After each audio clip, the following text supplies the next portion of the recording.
Well, here it is. The Everyone's been waiting for this for months. It's the new Z Proto. Nissan has just unveiled today, actually this morning while I was sleeping. They just unveiled the new generation Nissan Z, or it's gonna be called 400Z. So right now, its tentative name is the Z Proto. So let's see what it looks like. So far, so good. It looks very classical.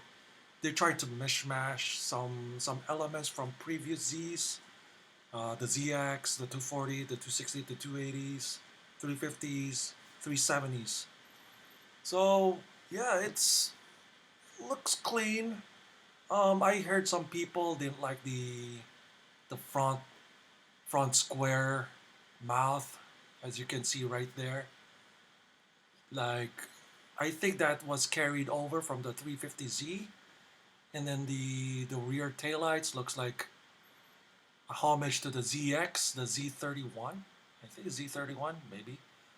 And then of course some gauge pods on top right there that looks like a, a homage to the 240, I think.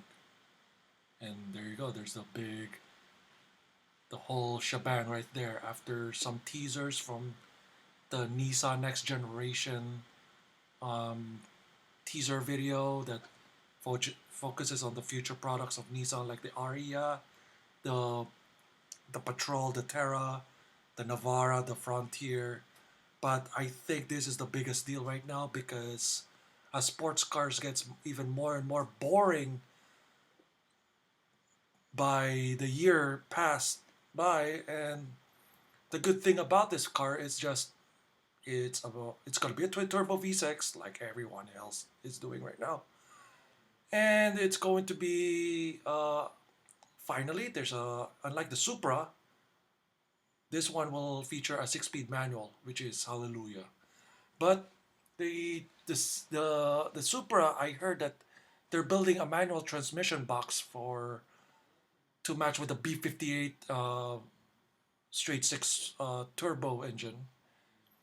So it says here it has a 12.3 digital instrument cluster, and it's gonna replace the 370Z's analog gauges, touchscreen display, yada yada yada, boring stuff. Um, it looks good. I like the way they put some stickers on the tires, just like one of those drift cars that you see on Formula D or D1 GP. Those are Dunlops, by the way. And look at the overall shape of it. It's so nostalgically Z. The the sweeping roofline like that reminisces the overall shape of the classic Datsun 240Z or the Fairlady Z 240. Of course, it has that classic Z badge on the C pillar of the vehicle. And then, of course, the teardrop light, I call it teardrop because it looks like a teardrop. It kind of, they tried to reminisce the 280, I think. And then the rear part, it reminisces the first 300ZX, the box one that has the droopy eyes like that. The shape, but the taillight design looks like the newer 300ZX. So it looks nice. It looks clean. According to this article, it says that it has almost 173 inches or 4382 millimeters long, then almost 73 inches or 1849 milli wide, almost 52 inches height or 1311 mils. So it's almost on par size wise compared to the soon to be outgoing 370Z. So look at the interior. It looks nice, looks cozy. I think I might prefer this than the Supra, in my opinion. I think this will. this will eat up the Supra, I think, because I don't think that Toyota did, in my opinion, they didn't do much of a good job, but for debuting the new A90 Supra, the effort is there, of course, but a four-cylinder Supra should be called a Celica, in my opinion. So there are some rumors of which engine will it be featuring with. I th- I the highest possibility here will be the Red Sport engine from Infinity Q50, on which it has a 3.0 liter twin turbo V6 that has a 400 horsepower. So that's gonna kick the new Supra up there. So it's going to be seen. We'll just have to wait for confirmed confirmed situation in regards to the proto. So far, so good. It looks nice. I'm not so sure about its gaping maw. It looks like a catfish, per se, I think. It looks. It doesn't look right because the Z is not as. It's not as edgy as like the 350Z before. Before it has some curves. It has some nice lines here, and yeah, it kind. If they can just make it a little bit like this, little triangular right here, it could look a little bit better. But they made it a complete, straight up rectangular shape. And it's kinda, it puts off some people. The chrome strip from the A pillar to the seat to the hatch, that's a good touch. That's a very good touch. And you can see the Fairlady logo right there. So JDM. So that's cool. Of course, they're gonna hide that because that's for JDM market only. And of course, it sports just like the upcoming Aria EV, the new Nissan badge. I call it the skeleton badge of Nissan right now. Which is not bad. And the interior, the proto interior is pretty nice. It's so Z, so 370Z looking interior because simply because the way the Z interior is like it's like there's a little pod right there, and passenger the passenger part of the dashboard simply just drops like that. It goes like this, and it sharply drops. It's like a, a parcel or whatever you call it. Yeah, it looks nice. I like the highlights of the seats right there. I hope on some trims they offer a cooled, ventilated and cooled seats.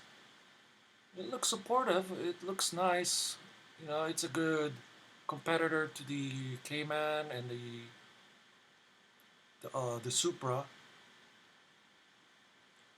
So yeah, it's gonna be a six-speed manual according to Jalopnik here, and of course the V6 twin turbo. But it's not said which twin turbo will it be featured. It might be from the Q50's V6 engine, the twin turbo, maybe the Red Sport. That'll be a lot. That'll be awesome actually if they bring the Red Sport engine into the Z.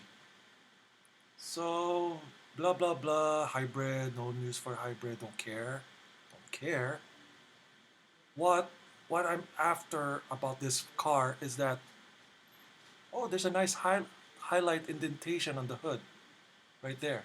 I think that reminisces the 280. I think back in the day. And then of course the new Nissan badge right there, the skeleton. I call it the skeleton badge. So well, jo- good job, Nissan. Um, they you did a you did a good job for showcasing the proto. This is a step in a good direction for Nissan, especially with all the controversies for the past year And of course, the slowing sales of the Koof, of course, the beer pandemic, and it looks nice. You know, it's simple, very Japanese, simple origami thing, but it doesn't shout. It doesn't try too hard. Unlike the Supra, the A90 Supra, on which they tried their hardest to copy, to inspire their design from the FT1 concept. They should have built the FT1. Come on, but oh well. What can I do? They went to BMW. And yeah, yeah. There you go. See, if I'm gonna maximize that, there's the Fairlady Z right there. Fairlady Z, and the taillights, so 300ZX. I think that's a Z31, right? The Z31 ZX. That's a cool touch right there. Of course, the production model will be toned down, but it's gonna be almost similar to that. You know, it's pretty nostalgic, especially for Z fans out there. Personally, I'm not that much of a fanboy on the Z, but I appreciate that it's there. I mean, it's one of the iconic Japanese sports cars that soldiered on, even though there's some hiccups along the way, like between the Z31, the Z32, or I don't know if I'm correct me if I'm wrong in the comments below. Which generation that had a big gap before the 350Z and the ZX Grand Grand Tour. Yeah, this is a good one. The size, as you can see, the size between the original 240Z and the new Z Proto, or I call it Z, or people will call it 400Z in the future. You know, of course, if the engine, just like Mercedes, if the engine is like 2.5, they're gonna call it 350, whatever. But yeah, or they're gonna use the 400 number because it has 400 horsepower. That's a good. I think that's a good excuse, or that's a good reasoning right there. But look at the size difference between the two. Very nice. Of course, it's they really got it. The shape, the shape is there. Very nice. It it exudes Japanese sports car thingy. Oh yeah, just follow me, and thank you very much. Just follow me on social media. Just type in Lapid Vlogs on Google, and you'll see me on different platforms. It's too lengthy for me to mention. So yep, I'll see you guys later.